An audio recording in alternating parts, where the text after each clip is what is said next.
Why is the holiday season a prime time for cyclists to develop injuries, and what can we do about it? As a cyclist, you love to ride your bike. Cycling is part of your identity, and without it, you wouldn't be you. You probably have a routine with rides planned on certain days of the week, and maybe with a bit more flexibility on the weekends. You base this around your busy schedule and all of your other responsibilities. And then, bam, along comes the holiday season and your schedule is thrown out the window. So this can go one of two ways. You might be off work or away from your studies and have a bunch of extra free time, and your bike is calling you. You can't give up this opportunity to boost your fitness levels, getting ready to dominate in the new year. Alternatively, you might actually be away on vacation and actually have activities planned that, gulp, don't involve your bike. And that means there's going to be a gap in your training. But the problem is the human body is very good at dealing with a consistent amount of training load from week to week.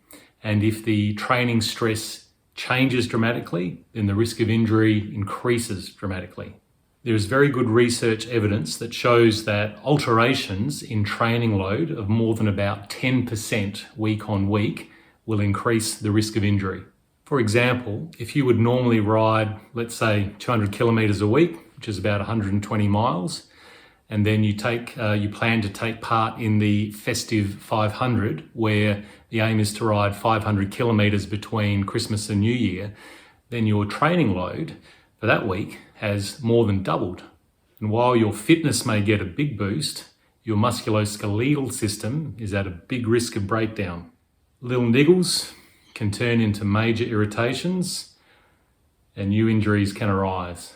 On the flip side, if you have an extended break from your normal training, then your musculoskeletal system will begin to lose some of its resilience.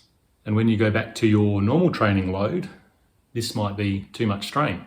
If you need help tracking your safe training workload zone, then simply using Strava in conjunction with a heart rate monitor can give you a safety zone to work in.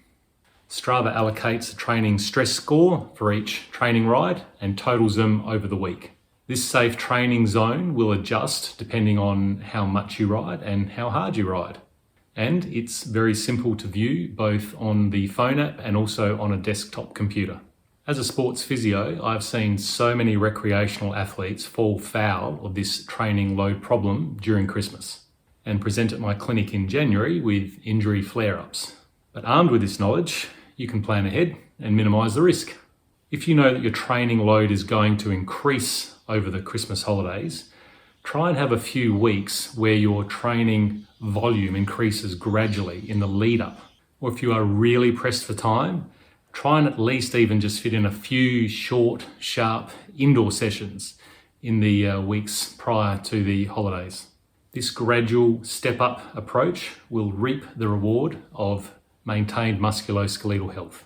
Conversely, if you know that your holiday period is just not going to involve a bike, then you might be able to substitute some other type of endurance activity, such as walking, jogging, hiking, or even just swimming or leg cycling in the water.